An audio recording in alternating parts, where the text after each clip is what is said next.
네, 법대로 하라고 한다고요? 이 말의 숨은 뜻을 한번 알아보죠. 자, 최근에 있었던 일인데요. 어떤 사장님이었는데 이분께서 한 2천만 원 정도를 빌려줬다가 한 1,500만 원 정도만 물려받고 한 500만 원 정도가 남아 있었던 거예요. 근데 그 상대편이 나는 한 1,500만 원 정도 돌려줬고 나는 더 이상 뭐 할 수 있는 건 다 했으니까 마음대로 해봐라, 배째라, 이런 식으로 나오고 있었던 거예요. 그래서 그분께서 저한테 오셔가지고 이 법률 상담을 받으시면서 상대편이 하는 말이 맞냐, 내 돈 안 돌려줘도 되냐, 이런 얘기를 하는 거예요. 사실 뭐 이게 투자냐 뭐 이런 대여냐 이런 약간은 좀 쟁점이 있었는데, 그럼 결론적으로 아니 당연히 받으실 수 있다, 법률적으로는 당연히 받을 수 있는 상황이고 받아야 하시는 상황이다 라고 말씀 좀 드렸죠. 자, 그런데 상담을 그렇게 드리긴 드렸는데 한 가지 난점이 있죠. 지금 피해 액수가 한 500만 원 정도이기 때문에 이 정도 액수 때문에 변호사를 선임하시는 것은 솔직히 말해서 좀 솔직히 변호사 비용이 많이 들잖아요. 그런 변호사 비용과 시간을 고려했을 때 최대한 빨리 합의를 하셔가지고 좀 어느 정도라도 돌려받으시는 게 나을 것 같다. 상대편에게 법률 상담을 받아봤는데 내가 돌려받을 수 있는 상황이라더라 라고 말씀하신 다음에 좀 설득을 좀 해보시라고 그렇게 말씀 좀 드린 적이 있었어요. 그렇게 돌려보낸 후에 며칠 있다가 다시 전화가 오셨어요. 다시 전화가 오셔가지고 상대편이 도저히 말이 안 통하더라, 한 푼도 줄 생각이 없더라, 그러면서 다시 한 번 더 뭐 알아서 하라, 법대로 하라 라고 했다는 거예요. 그래서 그분께서 나도 화가 나니까 법대로 해주시라 라고 하더라고요. 제가 뭐 그 정도 액수 때문에 좀 소송하시라고는 절대 추천을 드리지 못했지만 뭐 당연히 해달라고 하시는 거는 제가 거절할 이유가 없죠. 그래서 법대로 해드렸고 판결문 확정받았고, 상대편은 또 사업을 하는 사람이었거든요. 상대편도 사업을 하는 사람인데 판결이 확정됐는데도 그 돈을 안 주는 거예요.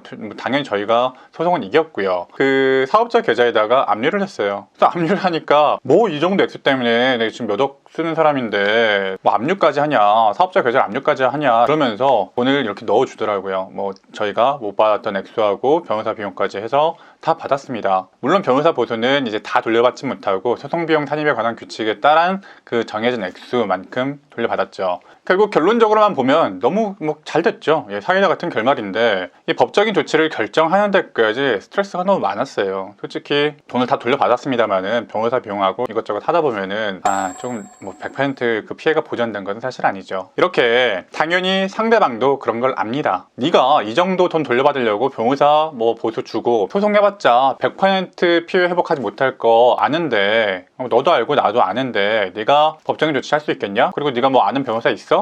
그렇게 쉽게 소송할 수 있을 것 같다? 이런 심보예요. 사실 약간 법꾸라지 같은 심보인 거죠. 사실 이런 말을 하는 분들이 대체적으로 법을 조금 아세요. 법을 아주 모르진 않고 저 같은 변호사는 아니더라도 법을 조금 알면서 그래도 법률 이 소송을 몇 번 겪어보신 그런 사람들이 대체로 이런 말을 해요. 내가 진짜 이런 소송해보니까 진짜 어려웠는데 네가 그런 거 할 수 있어? 법률적인 조치할 수 있어? 민사소송할 수 있어? 재판 이런 과정을 진행해 볼 수 있어? 또 변호사 보수가 한두 푼이 아닌데 그거 지불할 수 있어? 이런 심보예요. 법률 상담 오시는 분들 중에서 한 100만 원 내지 한 1000만 원 내외? 이 정도에서는 사실은 변호사 보수에 비해서 얻을 수 있는 이익이 좀 제한적이기 때문에 선임을 고민하시는 분들이 많습니다. 충분히 이해하고요.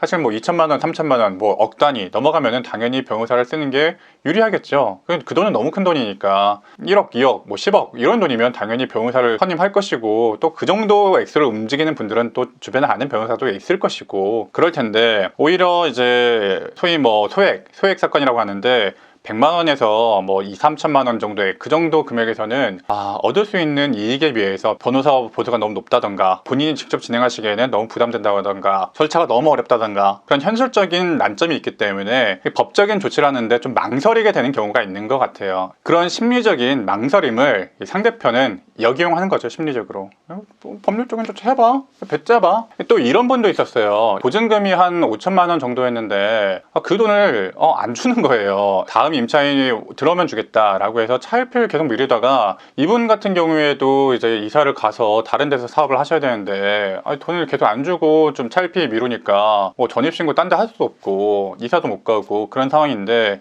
그래서 임차권 등기 바로 신청하고 이제 임차권 등기 되자마자 이제 소장 접수를 시켜가지고 정확하게 5천만 원 플러스 변호사 비용까지 다 받아들였던 기억도 있습니다. 이것도 상당히 좀 통쾌하죠. 예, 이런 법꾸라지 같은 이 태도를 단숨에 법률적인 조치를 통해서 좀 이겨냈으니까 이분 같은 경우에는 그래도 약간 속가가 한 5천만 원 됐고요. 이 정도 액수면 사실 변호사를 선임하시는 게 훨씬 더 유리한 경우긴 하죠. 실제로 어려운 재판도 있고 비교적 쉬운 재판이 있는데 여기서 쉬운 재판이라는 것은 비교적 쟁점이 적은 재판이라는 것을 말해요. 근데 쟁점이 적더라도 그 재판까지 가는 절차가 상당히 복잡합니다. 뭐 송달이라든가 소장 접수라든가 그런 절차적인 어려움이 있기 때문에 과연 네가 그런 걸 할 수 있겠어? 라고 그런 심리도 은연중에 있는 거예요. 또 실제로 이분 같은 경우에는 법률적인 쟁점이 비교적 간단했기 때문에 실제 재판에 들어가서 제가 충분히 그 돈을 받아들이는 데는 성공을 했지만 반대로 법률적인 쟁점이 굉장히 어려운 경우가 있어요. 뭐 그 재판에서 감정이라는 절차를 통해서 실제 뭐 손해 액수를 산정을 해야 된다던가 그런 쟁점이 한두 가지가 아니고 여러 가지 쟁점이 복합적으로 얽혀있는 그런 사건에서는 실제로 원고에게 입증 책임이 있고 원고가 입증 책임을 다하지 못하면은 패소하게 되기 때문에 원고로서 소송을 진행하는 게 좀 어려운 사건들이 꽤 있어요. 반면에 피고는 원고가 주장한 것을 좀 커트만 하면은 그런 책임에서 벗어날 수 있는 그런 종류의 사건이 있단 말이에요. 그런 사건인 경우에 상대편은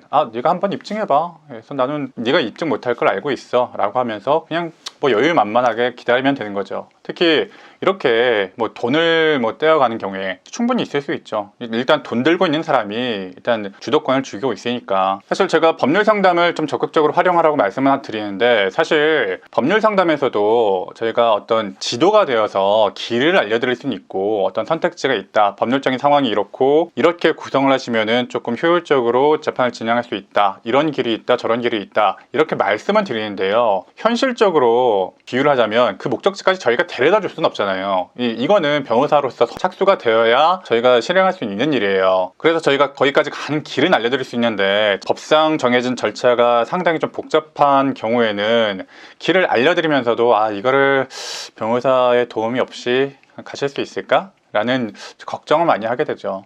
변호사 비용이 안 되는 대신에 시간과 노력이 그만큼 더 많이 들게 되니까. 아무튼 좀 여담이 길었는데요. 어쨌든 이런 법률적으로 해봐라, 이거 뭐 법대로 해봐라 라는 말 속에는 이렇게 변호사 보수라든가 비용과 노력 이런 것을 네가 과연 들 수 있느냐 라고 하는 심리가 좀 깔려 있고 어떤 법꾸라지 같은 이런 이제 절차적인 법률적인 절차의 어려움을 통해서 어떤 이 상황을 좀 벗어나고 좀 100만 원 내지 뭐 2, 3천만 원에서 경제적인 이득을 얻고자 하는 그런 심리가 있다는 것을 여러분이 알아두시면 대응하시는데 조금이라도 도움이 될 것 같아서 이 영상을 찍고 있습니다. 만약에 여러분이 이런 상황이 있으시다면요, 상대편이 법대로 해봐라 이런 식으로 나오고 있다면요, 법률적으로 어떤 상황인지 여러분이 진짜 어떤 상황에 놓여 있는지를 한번 따져보시고 좀 필요하다면 법률 상담도 한번 받아보시고 길이 있는지 상황적으로 정말 애매한 상황인지 아니면 내가 이길 수 있는 상황인지 한번 따져보시고 길이 있는지 결론적으로 어떻게 될 것인지 아니면 정말 상대편이 말하는 대로 애매한 상황이라서 내가 이기기도 힘든 상황인지 한번 좀 따져보시고요. 내가 충분히 좀 도의적으로나 이제 법리적으로나 도전해볼 만한 일이라고 생각하시면은 좀 적극적으로 법률적인 대처를 하시는 것도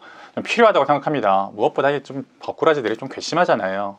실제로 이 돈 못 받아도 되니까 진짜 최대한 좀 노력해 주시라 라고 오시는 분들도 있어요. 그런 경우에 저희도 최대한 좀 받아들이려고 노력하는 편이고요. 그 와중에 이분처럼 정말 그 돈을 다 받아들이는 경우 그렇게 뿌듯할 수가 없죠. 자, 이렇게 법대로 해라, 법대로 해라 라는 뜻이 도대체 어떤 심리일까에 대해서 좀 설명 좀 해드렸고요. 진짜 배짜라고 나오고 법대로 해봐라 라고 나오는 사람한테 진짜 법대로 했을 때 얼마나 통쾌한지 이것도 한번 느껴보시면 좋을 것 같아요. 오늘 영상 여기서 마치겠습니다. 현변이었습니다.